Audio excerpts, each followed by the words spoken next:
enfrentando temores espirituales. Entonces hemos visto que hay temores o hay poderes espirituales que buscan o están buscando su destrucción, la destrucción de la iglesia y la destrucción de cada creyente.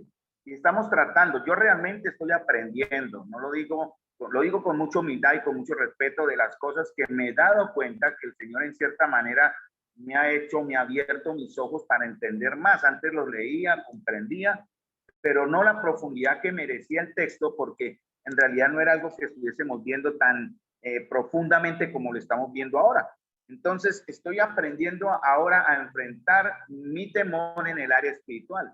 Pero tengo que entender, hermanos, primero que Jesús, mi Señor, solamente mi Salvador, sino mi Señor, Él apareció para deshacer las obras del diablo, no para que nosotros deshagamos o deshagamos, si no viene el término, perdonen si ahí lo mencioné mal. Nosotros no estamos para deshacer nada, sino para resistir sometiéndonos a Dios. Eso es lo que dice Santiago 5. Sométanse a Dios y resistan. Es lo que dice Efesios 6:12. Usen la armadura y resistan. No estamos llamados a ir a enfrentar o a pelear con quien en realidad está derrotado realmente, pero no estamos llamados, algunos de pronto sí, en un ministerio mucho más específico, son usados por el Señor para en ese aspecto profundizar más los peligros espirituales que hay en la vida de los creyentes. Pero nosotros estamos acá para que con la palabra del Señor, hermanos, para los que están aquí en esta noche, más ustedes que están allá escuchándome, con la palabra de Dios vamos a discernir cuáles son las trampas de Satanás y en base a la palabra de Dios enfrentarlos, nada más, enfrentarlos sometiéndonos a Dios. ¿Cómo se somete a Dios? Ya lo veremos ahorita más adelante. Y resistiendo es aguantando para que con la espada del Espíritu, con el escudo de la fe, dice en Efesios 6, apaguemos los dardos de fuego del enemigo. Primero en Hechos Hebreos, 2:14 al 15, también se nos dice que el Señor nos rescató de la oscuridad, eso lo dice en Colosenses, también nos hizo entrar al reino de Cristo y pagó un precio para nuestra libertad. Así que, ¿qué tenemos nosotros? Libertad y perdón de pecados. Eso no lo olvidemos, hermanos, porque es parte del efecto de la salvación de Cristo en nosotros. Y también entender, hermanos, todo eso debe entrar por nuestra mente, pero debe motivar nuestra acción, porque eso nos debe llevar a actuar. Como dije, yo estoy aprendiendo y les confieso, yo no lo estoy haciendo por el temor al diablo, lo debo confesar. No es que me atemoricen, quiero aclararlo, sino es el temor de encontrarme con el Señor, de haberle fallado. Entonces me estoy cuidando de darle ocasión al enemigo a que tome ventaja o darle lugar al enemigo. Esa es la idea del estudio. Y a través de eso vencer el temor a que Él nos controle, nos sojuzgue, nos esclavice. Esa esclavitud solo vendrá en la medida en que usted se rinda. El Señor mismo lo dijo en muchas partes de su enseñanza. Ustedes no pueden servir a dos señores al tiempo. O aman al uno y aborrecen al otro. No hay punto medio. O aborrecen a Jesús y aman al enemigo, o aman a Jesús y aborrecen al enemigo. Esa es la norma. Pero nosotros como hijos de Dios, vamos a ver ahorita en 1 Juan algunas cositas, estamos llamados obviamente a amar a nuestro Señor. Entonces, recuerden que dice en Romanos que hemos recibido el espíritu de adopción, no para estar en temor. Dice Romanos 8:15, no habéis recibido el espíritu de esclavitud para estar otra vez, porque en el pasado lo estábamos, en la ignorancia y en nuestro pecado, sino que habéis recibido el espíritu de adopción por lo cual clamamos Abba Padre. Esta palabra Abba Padre, lo que está en Romanos está en Gálatas. Esta palabrita es muy específica porque es como, aunque yo me cuido en mi oración de usarlo, pero no está mal usarlo, quiero aclararlo, es como el término más cariñoso de decirle al Señor papito. Abba es padre o papito, es como el término más cariñoso, ¿no? Como cuando nuestros hijos nos dicen papi, esa es la idea, ¿no? Esa es la idea. Hoy, más adelante vamos a ver la historia en Marcos capítulo 5 de un hombre, en el caso de Jairo, que llamó a su hija, a su niña hijita. Y Jesús también llamó a una mujer con una esclavitud de más de 12 años, hija. Entonces es interesante la connotación de la filialidad que el Señor quiere tener con nosotros. Vamos a ver eso ahorita también cuando llegue el momento. Dios quiere tener una filialidad. ¿Por qué? Porque Él ahora es nuestro Padre. Él ya se ha constituido nuestro Padre. Al ser nosotros adoptados, somos ahora sus hijos. Bueno, Muy bien. El jueves anterior estuvimos viendo algunas clases de temor. Vamos a ver rápidamente como un recordar antes de entrar a 7 características. Vamos a ver 7 características. Si yo soy honesto, yo me he demorado, o sea, lo digo como advirtiéndoles para que se animen, hermanos, a tener paciencia en el estudio, porque si somos honestos, cada característica es de un jueves. Son 7, imagínense, son 7 jueves, casi más de 3 meses, cada una, ¿no? Solo para profundizarla y entenderla. Porque estas son las características ¿qué sucede con estas? Las características que muestran o manifiestan a aquellas personas, bueno, de los impíos lo vamos a ver porque está en Marcos 5, de aquel hombre endemoniado, pero también de aquellos creyentes que se han dejado ya influenciar, manipular y que están como enredados en la telaraña y en la trampa del enemigo. Vamos a ver eso con mucho temor, hermanos, de verdad, porque al yo haber estudiando esto, me ha hecho ser muy sensible en ese aspecto de que, ojo, Carlos, ¿qué cosas puede usted estar haciendo sin que usted se dé cuenta donde el enemigo está realmente ahí detrás, manejando? Vamos a verlo con calma, hermano, porque lo que el Señor quiere con esto es que dice la palabra del Señor en 2 Corintios 7:1, como tenemos estas promesas, queridos hermanos, purifiquémonos de toda contaminación. Ese es el mandamiento de Dios. Estoy leyendo en la versión internacional. Purifiquémonos de todo lo que contamine el cuerpo y el espíritu. Ese es el mandato de Dios. 2 Corintios 7:1. ¿Para qué? Para completar el temor de Dios, o en el temor de Dios la obra de nuestra santificación. Entonces, el temor a Dios nos debe llevar a santificarnos. Entonces, ¿qué clase de temor tiene usted o tenemos nosotros en esta noche? ¿Cierto? Entonces, hay 2 clases de temores, obviamente. Ya debemos saber que siempre son, aunque suena un poco monótono en ese aspecto, pero hay que entender que solo son 2 variantes, o un temor bueno o un temor malo, ¿cierto? O un señor bueno o un señor malo. Siempre existe esa dualidad, pero el Señor nos quiere que entendamos, hermanos, que nosotros hemos de estar ya en el terreno de la luz, no de las tinieblas. Y vamos a ver ahí con cuidado. Entonces, el primer tipo de temor es el beneficioso. Es el temor que debe ser cuidado. Como dije en 2 Corintios, dice en 2 Corintios 7:1 que leí, debemos limpiarnos para completar en el temor de Dios nuestra santificación.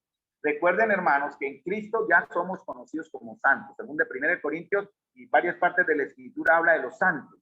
Aquí tengo a 4 santas aquí en el local en esta noche, 4 hermanitas santas que nos están acompañando, más los que están allá en Zoom ahora escuchando esta palabra, que también delante del Señor somos conocidos como santos.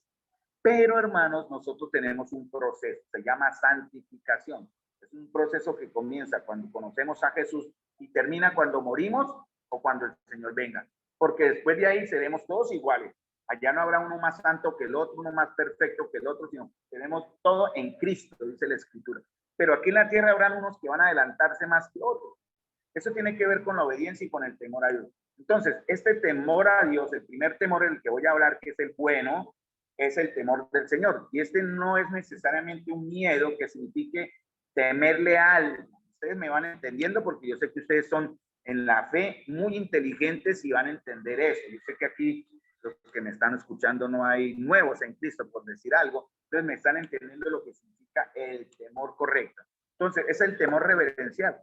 En Isaías capítulo 6, el profeta Isaías tuvo un encuentro en la gloria de Dios y él habla del temor que tuvo. ¿Qué produce ese temor? A él le produjo un efecto físico, pero más bien por estar delante de la presencia y la santidad de Dios, ¿cierto? Es el temor reverencial. Eso fue lo que habla en Marcos 4 cuando dice en el verso 41, entonces temieron con gran temor y se decían el uno al otro, ¿quién es este que aún el viento y el mar le obedecen? Ellos, los discípulos, al principio tenían el miedo cobarde, en el verso 39, ¿cierto? En el verso 38 al 40, sí, ahí está. Sí, ¿por qué temen? Porque están asustados, amedrentados. ¿Cómo no tenéis fe? Después que vieron la maravilla del Señor, ellos empezaron a tener ese temor reverente. Ese es el temor que debemos hacer crecer, hermano. El temor reverente. Pero no es el miedo, ¿no? Es una reverencia por su poder, por su gloria. Es un temor que traerá beneficios a nosotros en la vida personal o en la vida de iglesia. Y como dije, respeto y reverencia.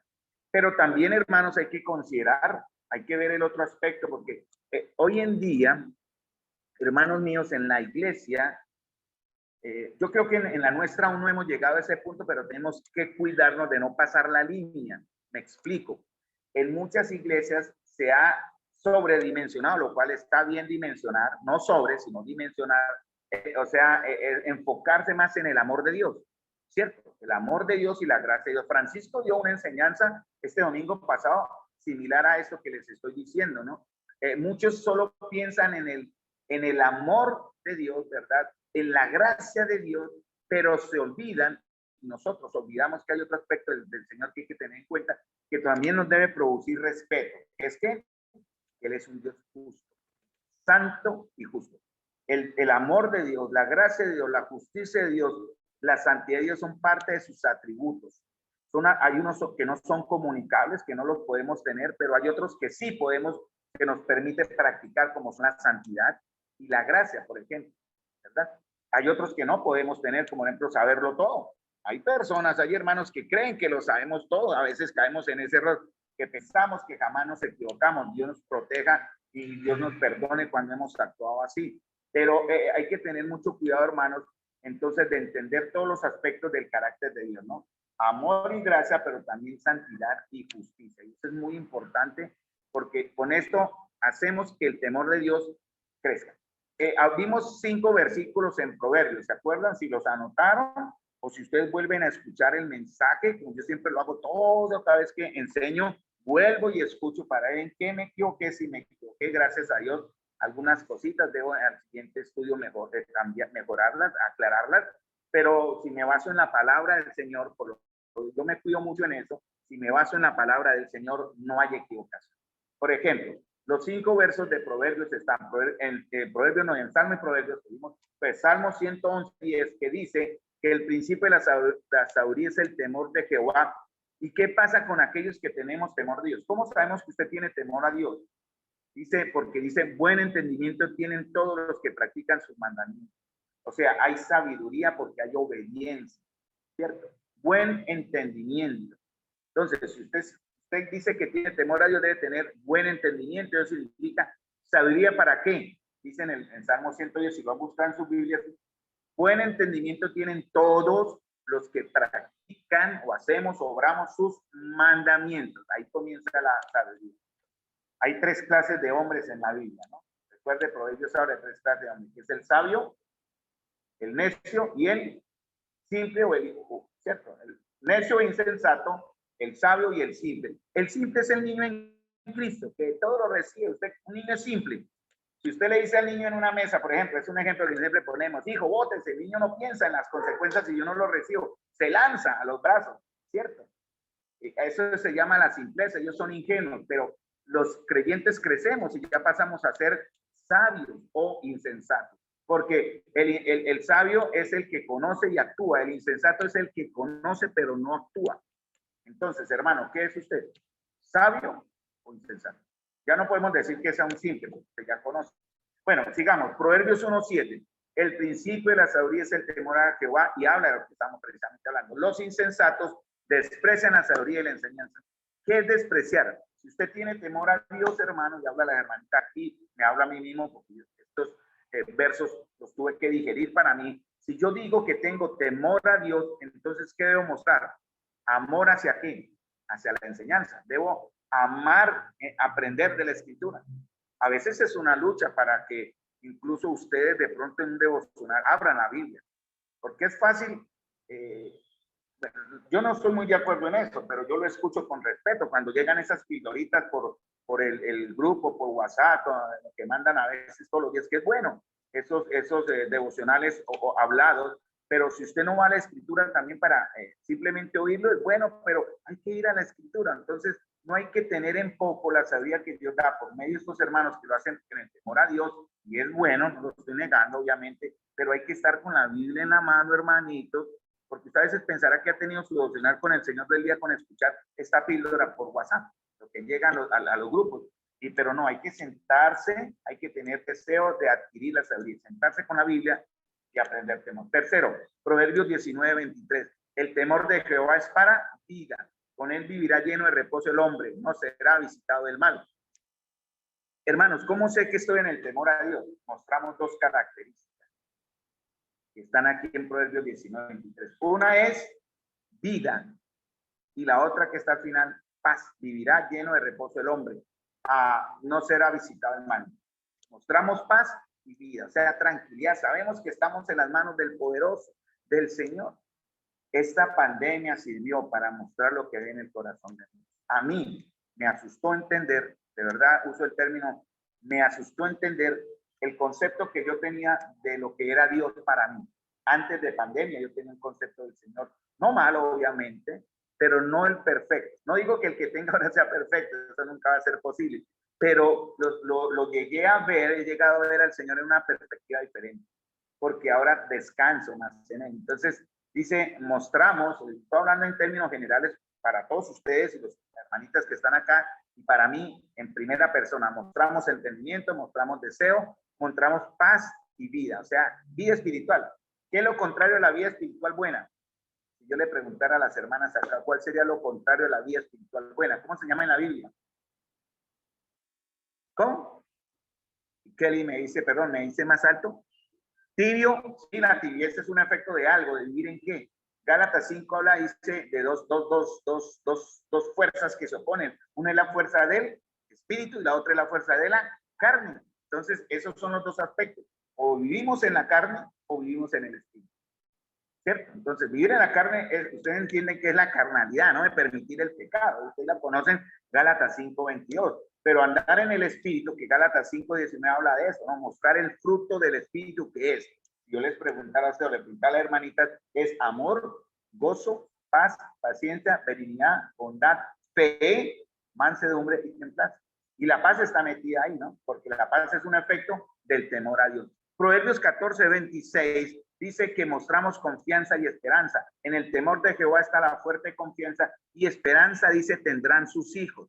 Si usted es hijo de Dios, mi hermano y hermana, si usted en verdad en su interior sabe, como dice en 1 Corintios, mírense a sí mismo y vean si están en la fe. Si usted se ha dado la respuesta afirmativa a eso, usted debe tener confianza y esperanza. Confianza y esperanza. Hay una clase, creo que es es una serpiente, sí, o sea, la ilustración que escuché fue sobre la serpiente. Las serpientes dicen que es un animal que usted le puede cortar, por ejemplo, a algunas, no sé si tonto mencionaron un ejemplo, les cortan la cabeza y aún así su cuerpo por mucho tiempo se mantiene en actividad. Me pareció interesante eso. Y muchas veces nosotros mostramos como esa, estando muertos, porque andamos en la carne, mostramos una actividad que no es sana, como si al haber cortado nuestra cabeza, es un ejemplo un poco estricto ahí, pero nos permite enseñar que nuestra carne quiere luchar, pelea y se opone a la obra del Espíritu.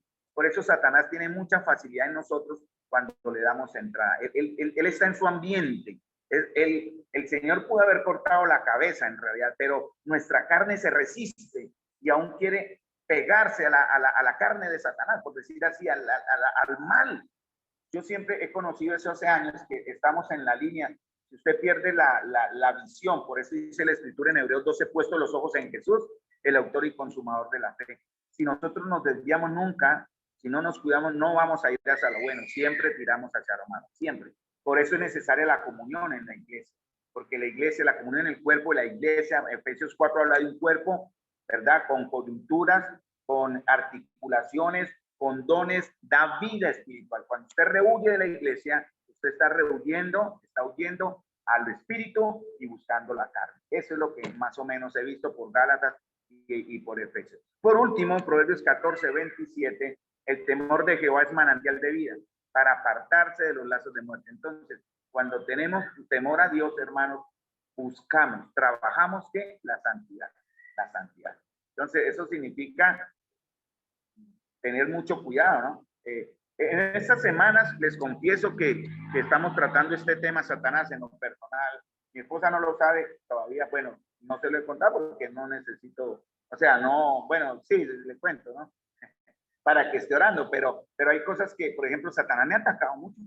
De verdad que sí, ha traído a la mente pensamientos, cosas de atrás, y situaciones que ya Dios perdonó, que Dios ya la sanó, pero él quiere como tratar de agarrarme, no lo ha logrado, créanme, como volver a activar la culpa en mí, como volver a el autoflagelo. Esta semana tuve la charla con una persona que se autoflageló en cierta manera por unas situaciones de su pasado. Digo de flagelar no que se haya golpeado, ¿no? Pero sí tomó unas actitudes como de autocastigo por la culpa que está teniendo por unos efectos que está viendo al día de hoy. Bueno, es un proceso que estoy teniendo con esa persona y estoy orando por ella para darle un buen consejo basado en la escritura, porque, bueno, el Señor ya perdonó, no tiene por qué estarse otra vez castigándose y azotándose por lo que el Señor ya perdonó. Bueno, vamos al tema, sigamos al tema. Entonces, ¿cómo sé cuál es el temor correcto? Aquel que nos lleva a santificación. Y mencioné en 2 Corintios 7:1. Como tenemos, vuelvo a repetirlo, como tenemos estas promesas, queridos hermanos, purifiquémonos de todo lo que contamina el cuerpo y el espíritu para completar en el temor a Dios la obra de santificación. Miren, ese verso es clave. Ahora, ¿cuál es el otro temor, hermano? Ya vimos el bueno, que es el temor a Dios. El segundo temor mencionado en la Biblia no es bueno para nada. Se llama en 2 Timoteo 1:7. Alguno debe conocer el verso, porque Dios no nos ha dado espíritu de cobardía, sino que de poder, de amor y de dominio propio. Entonces, aquí en Timoteo se habla de un espíritu, ¿cierto?, que nos puede dominar. Y es específicamente ese espíritu, el temor, del miedo que lleva a la cobardía. Es el mismo que está usado en Marcos capítulo 4, versículo 34. Marcos capítulo 4, versículo 40. ¿Por qué estás así amedrentado? ¿Por qué están acobardados? Entonces, este espíritu de temor no viene de Dios. Hay un temor que es para beneficio nuestro, nos lleva a Dios. Y este espíritu de temor que trae el enemigo nos aleja de Dios. Debemos reconocer, hermanos, que muchas veces estamos temerosos. O sea, en la parte humana, en nuestra parte de alma, somos cuerpo, alma y espíritu, de emociones, voluntad, sentimientos. En nuestra alma tenemos temores. Pablo lo reconocía muchas veces. Él decía, fuimos perseguidos, acosados por fuera, pruebas por dentro, temores, dice Pablo. Tener temor, tener miedo humano no es malo, hermano. El que lo diga sería un mentiroso, ¿no? Porque eso es parte de nuestra esencia como hombres y mujeres hecho carne en el Señor. Pero este temor no nos debe ser manejado, debe ser controlado, debe ser superado más bien. Y a pesar de que muchas veces ese espíritu de temor ha ganado, perdón. Yo he visto en la vida de hermanos y en la mía, pero ahorita trato de cuidarme mucho de no caer en eso, cómo ese espíritu de temor ha ganado ventaja. Y ahí es cuando el enemigo aprovecha para meter dudas y para meter situaciones. Para vencer este temor, hermano, necesitamos confiar y amar a Dios completamente, creyendo en la integridad de Dios y su palabra. ¿Saben que esto es importante, hermanos? ¿Por qué existe el temor y la cobardía en sus vidas? Les voy a dar la clave. Existe el temor y la cobardía, no el miedo humano, sino el temor que los lleva a frenarse, como a paralizarse cuando el enemigo viene, es porque usted está dudando de la integridad de Dios. Y esta es una palabra interesante, hermanos. Cuando alguien, por ejemplo, ayer me llevé un señor de Venezuela, me pidió un servicio y yo le dije, vale la mínima, señor, 5.600 la carrera. Y él me entendió, no sé qué pasó, me entendió 22.600. Yo no sé por qué me entendió tan diferente. Yo dije 5.600 y me alcanzó 22.600. Entonces yo me quedé mirándolo. Si yo hubiese sido un taxista malo, hay taxistas buenos, no quiero informar, no todos son maliciosos, pero si hubiera sido malo, yo le cojo la plata, listo, sí señor, muchas gracias, yo le bendiga, hasta luego. Pero no, hermano, realmente dije, caballero, usted me está dando dinero, ay, no son 20, no señor, son 5.600. Es que como él viene de Venezuela, piensa que allá todo es caro y claro, la plata tiene que ser de miles y miles y miles, entonces tal vez pensó eso, me imaginé yo después. Entonces, hermanos, yo debo confiar en la integridad de Dios y su palabra. No quería que después el Señor le hubiera dado cuánto, si hubiese yo hecho ese taxista fue deshonesto. Ese señor no fue íntegro, ¿verdad? Y una de las cosas que son penosas y que son ofensivas en la vida de un hombre es que le digan que usted no es íntegro o que usted no es, ¿cómo es la otra palabra que usamos? Probo, ¿no? En realidad honesto. Cuando usted tiene un temor, hermanos, es porque está usted dudando de la integridad de Dios y está también dudando de la eficacia de la escritura que usted tiene en sus brazos, ahí en su regazo. Ojo con eso, tenga cuidado. Entonces, hermanos, podemos vencer el temor a la muerte. Dice Romanos 14, 7, 9. Hay tres clases de temor, hermanos, y todos están vencidos, pero se los menciono. Temor a la muerte, temor al diablo, temor al hombre. El temor a la muerte, cuando Cristo reina ya en nosotros, el temor a la muerte se va, porque instantáneamente obtenemos, dice Juan capítulo 5, versículo 24, el que oye mi palabra y cree. Si usted le cree al Señor, me va a creer este verso. El que oye mi palabra y cree en el que me dio, ¿qué? Tiene vida eterna. Instantáneamente tiene vida eterna. Dice Romanos 14, 7 al 9, porque ninguno de nosotros vive para sí, ninguno muere para sí. Pues si vivimos, para el Señor vivimos, y si morimos, para el Señor morimos. Así pues, sea que vivamos o que muramos, ¿qué dice? Del Señor somos, porque Cristo para esto murió y resucitó y volvió a vivir, para ser Señor, así de los muertos como de los que viven. Recuerden que el Señor, creo que en Marcos lo menciona más adelante, me parece que es en Marcos, donde una de las personas que dijeron que querían seguirle, ¿cierto? Él le dijo, Señor, deja primero que vaya y entierre a mi padre. Y el Señor, ¿qué le dijo? Me parece interesante esa frase. Deje que los muertos entierren a sus muertos. Nosotros, hermanos, ya no estamos en el reino de los muertos, sino estamos en el reino de los vivos. Por eso el Señor será Señor así de los muertos, hablando de aquellos que juzgará porque no le conocieron como Salvador, no le aceptaron como Señor, cuando tuvieron la oportunidad le negaron, sino también de aquellos que ya viven, Romanos 14, 7. Podemos vencer el temor al diablo, bueno, eso es lo que estamos viendo, eso se va, ¿por qué? Porque él lo venció en la cruz. Si usted le cree a Dios, hermano, si usted no duda de que Dios es íntegro y cumple lo que dice, debemos entender que cuando nuestro espíritu nace de nuevo, cuando nacemos de nuevo, esta nueva esencia de nosotros, regenerada ya, nos conecta con Dios, ¿cierto? Porque antes por el pecado estábamos separados. Dicen en 2 Timoteo 2 también que estábamos sujetos a la esclavitud del diablo, a la voluntad de él. Entonces, ¿qué hace Jesús? Jesús paga un precio y nos quita. Eso solo es obra de Jesús, hermano. Y eso es parte de la doctrina, se llama la predestinación. Dios en realidad le ofrece la oportunidad a todo aquel en su momento, en su tiempo, bajo circunstancias, con la predicación, con la enseñanza, con el testimonio de todos nosotros como iglesia o individualmente en la vida de una persona. Va a llegar el momento en que la persona va a tener la oportunidad de entender la salvación del Señor, ¿cierto? En ese momento, si ella hace uso de su libre albedrío y niega, por eso dicen Hechos 15, creo, ustedes resisten al Espíritu de Dios. Entonces ese hombre sigue muerto. Pero nosotros, como ya hemos vencido y nos hemos conectado con él porque estábamos separados, hemos ahora recobrado nuestra autoridad que perdimos en el huerto del Edén, ya la recuperamos, es nuestra, pero la ejercemos a través de Cristo.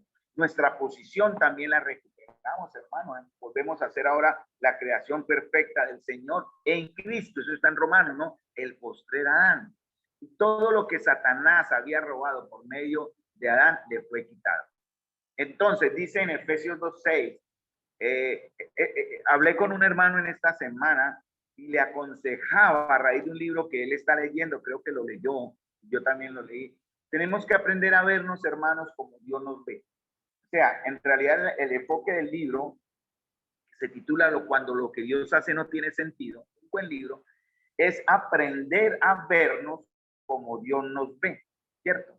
¿Por qué? Dice Efesios 2:6, dice, y juntamente con él nos resucitó y posicionalmente lo dice, y así mismo nos hizo sentar en los lugares celestiales con Cristo. O sea, es como si estuviésemos allá. Este verso es importante porque nos enseña que ahora toda circunstancia en nuestra vida tenemos que aprender, y digo aprender, no vamos a decir igual, porque este fue el problema de Satanás en Ezequiel y en Isaías, ¿no? Él creyó que podía ser como Dios. Este domingo vamos a ver algo sobre Génesis, capítulo 3, en la enseñanza de la predicación que me corresponde a mí. Les animo a que nos acompañen aquí en el local para recibir la palabra del Señor. Y vamos a hablar algo sobre Génesis 3. Y el enemigo del Señor, en este caso Satanás, pensó que él podía ser como Dios. Él entendió, puedo ver las cosas como Dios las ve, pero él se equivocó y dijo, ahora seré como Dios. Ojo con eso. Entonces, ¿qué es lo que debemos aprender? A vernos como Dios nos ve. Y si aprendemos a vernos como Dios nos ve, vamos a ver toda circunstancia, toda situación, toda cosa que nos viene como de parte de Dios como algo siempre bueno. No vamos a dudar de su amor y su cuidado. Y en estos últimos minutos, dice también, primero de Juan capítulo 4, versículo 4, dice, hijitos, vosotros sois de Dios. Bien, fíjense que Juan está hablando en primera persona directamente a quien le escucha, ustedes. Hijitos en Santa María. Aquí le hablo a Kelly, a Marta, a Mari y a Karen, que están aquí con nosotros. Faltaron los varones que no llegaron. Pero dice, hijitos, vosotros sois de Dios. Hijitas, ustedes son de Dios. ¿Y qué? Dice, los habéis vencido. Y dice otra verdad maravillosa, hermanos, porque mayor es el que está en vosotros que el que está en el mundo. Eso indica, hermano, que quien está en el mundo, que ya sabemos cómo se llama, Satanás, la serpiente antigua, el acusador, el diablo, es menor. Eso quiere decir que está por debajo en nuestra posición en Cristo. Él está por debajo ahora. Pero si su condición no es la correcta delante del Señor, porque usted se rinde a los engaños de Satanás, él va a ganar ventaja y va a estar por encima. ¿Cuántas veces en sus vidas, hermanos, en mi vida o en nuestra vida de iglesia, Satanás ha estado por encima, manejando, controlando y llevándonos a tristezas, a dolor y a pecado? Hay que tener cuidado con eso. Y por último, el tercero, y para parar acá, el temor al hombre, ¿cierto? ¿Qué pasa con esto? Fíjense cuál era la reacción en Hechos 2. Léanse Hechos capítulo 1, 2 y 3. Y habla de cómo era la iglesia, los primeros hermanitos. Eso en los días de hoy se ha perdido, hermanos. Ese denuedo para hablar la palabra, esa valentía para expresar la palabra. ¿Por qué? Porque hay mucho temor al hombre. Ahorita, claro, con la cuestión de pandemia, Satanás aprovechó eso. Satanás aprovechó eso para aislar las iglesias. Y yo he reconocido que estos 2 años de pandemia, en lugar de ayudar a la iglesia, no que la hayan dañado, porque la iglesia de Dios no se daña, pero sí ha mostrado verdaderamente el corazón de la iglesia. Estos 2 años ha servido para mostrar qué había en nuestro corazón. Y muchos en realidad, en lugar de activar, de avivar este fuego por causa de esta situación, de perfeccionar la fe en el temor a Dios, se llenaron de miedo, se llenaron de terrores, se llenaron de miedo, se llenaron de sospechas, sin demeritar. Quiero aclararlo porque no quiero que me malinterpreten. Sin demeritar lo que la ley dice o lo que el gobierno, por buen consejo, porque debemos mirar que no interfiere en nuestra fe, ¿no? Como si de pronto el gobierno dijera, bueno, no pueden volver a reunirse ya más, bueno, por X circunstancias. No voy a llegar a ese tema ahorita porque no es, pero nosotros debemos mirar si eso va con lo que Dios dice que debemos hacer. Entonces ahí va la obediencia hacia la autoridad. Pero no es el tema ahora. Pero sí, nuestra autoridad, nuestra posición, nuestra identidad, hermanos, ha sido restaurada. Ya no seremos fáciles de amedrentar por el mundo, porque somos hijos de Dios, sabemos que somos hijos de Dios y que tenemos un propósito en los planes de Dios, ¿cierto? ¿Cuántos han ido a los campos misioneros? No para todos es esto, pero como yo hablaba con un hermano, ¿y qué de estos hermanos que de las asambleas nuestras, de Jim Elliot, es muy conocido, su esposa tiene muy buena libro sobre su proceso de fe en este caso, que ellos se prepararon, oraron, se prepararon, estudiaron y fueron a los indios Aucas en el Ecuador hace más de 50 años. ¿Y qué pasó? Fueron muertos. Si se hubieran quedado en sus casas, ¿les hubiera pasado la muerte? No, obviamente no. Pero el propósito de Dios fue llevarlos allá. ¿Para qué? Para en realidad, a través de su muerte, ganar a estas tribus, no voy a decirle indios porque puede sonar como despectivo, pero ganarlos a ellos para el Señor. Entonces, Proverbios 16:7, ellos perdieron el temor al hombre y murieron por eso.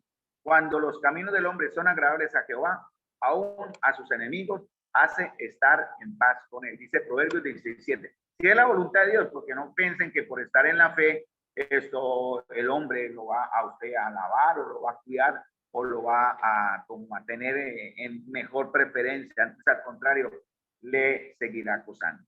Recuerden, hermanos, no podemos servir a dos señores al tiempo. ¿Agradamos a Dios o agradamos a los hombres?